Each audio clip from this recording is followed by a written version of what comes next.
बीरबल की खिचड़ी। ठंडी का मौसम था जब बादशाह अकबर और बीरबल दोनों तालाब के पास टहल रहे थे। फिर बादशाह अकबर ये देखने के लिए कि पानी कितनी ठंडी है, तभी उन्होंने अपनी उंगली पानी में डुबाई। पानी इतनी ठंडी थी कि उनकी उंगली ठंड से सिकुड़ गई। फिर बादशाह बोल पड़े, मुझे नहीं लगता कि इस ठंड के मौसम में कोई इस तालाब में रात भर खड़ा रह सकता है। तभी बीरबल ने कहा, हुजूर, मनुष्य धन के लिए इस तालाब के ठंडे पानी का सामना कर सकता है।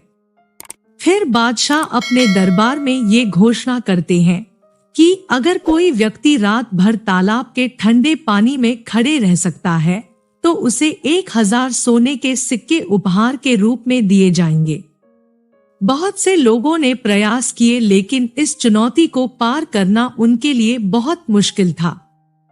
तभी एक गरीब व्यक्ति इस चुनौती को स्वीकार करता है और आगे बढ़ जाता है, क्योंकि उसे अपने बेटी की शादी के लिए पैसों की सख्त जरूरत थी। गरीब व्यक्ति ने कठिनाइयों का सामना करते हुए तालाब के ठंडे पानी में पूरी रात बिताई। रात भर बादशाह के पहरेदार ने उसकी ओर निगाह रखी। उसने पूरी कोशिश करके चुनौती का सामना किया। सुबह जब गरीब व्यक्ति ने बादशाह से अपना इनाम मांगा तो बादशाह अकबर ने हैरानी से पूछा, तुम इतनी ठंड में रात भर पानी के बीच कैसे खड़े हो सके? तभी गरीब व्यक्ति जवाब में कहता है, हुजूर, मैंने आपके महल के जलते हुए दीपक को देखा और ये सोचता रहा कि वह दीपक मेरे पास है। इस रीति से आग की लौ ने मुझे ठंड से बचाया और किसी तरह रात बीत गई। बादशाह अकबर ये खबर को सुनते ही तुरंत इनाम देने से इनकार कर देते हैं। उन्होंने तर्क दिया कि तुम इस इनाम के हकदार नहीं हो, क्योंकि तुम उस दीपक की गर्मी से पूरी रात पानी में खड़े रहे। फिर दुखी मन से बेचारा गरीब रोते हुए दरबार से लौट गया।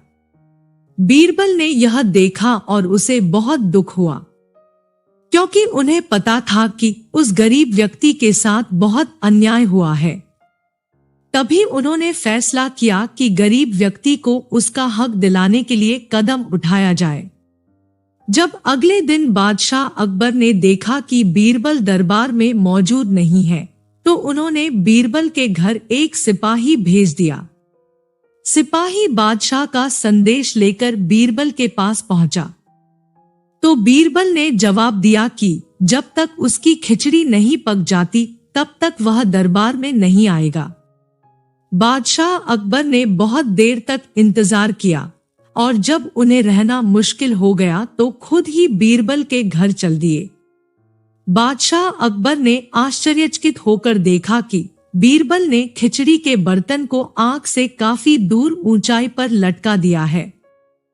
बादशाह अकबर ने बीरबल से कहा, बीरबल, तू कितना बेवकूफ है।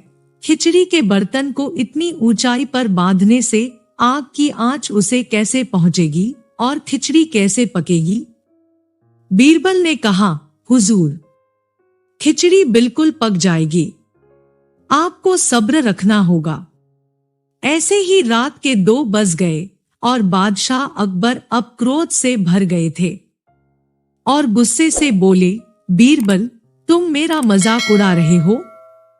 तुम समझ क्यों नहीं रहे हो कि जब तक खिचड़ी के बर्तन के पास आग की गर्मी नहीं पहुंचेगी तब तक खिचड़ी नहीं पक सकती? बीरबल ने मजबूर होकर कहा, हुजूर, जैसे आग से इतनी दूर खिचड़ी नहीं पकाई जा सकती, वैसे ही उस गरीब व्यक्ति को उस किले की खिड़की पर जलते हुए दिए से गर्मी और ऊर्जा कैसे मिल सकती है? बीरबल की बात सुनकर बादशाह अकबर ने तुरंत अपनी गलती का एहसास किया। अगले ही दिन बादशाह अकबर ने उस गरीब व्यक्ति को दरबार में बुलाकर उसे इनाम में 1000 सोने के सिक्के दिए। फिर बादशाह अकबर दरबार में बीरबल के द्वारा अपने गलत फैसले को सही करने के तरीके की भी प्रशंसा करते हैं। हमें हमेशा किसी के साथ अन्याय नहीं करना चाहिए। तो दोस्तों, अगर आपको ये कहानी पसंद आई तो लाइक कीजिए, वीडियो को शेयर और चैनल को सब्सक्राइब जरूर करें। धन्यवाद।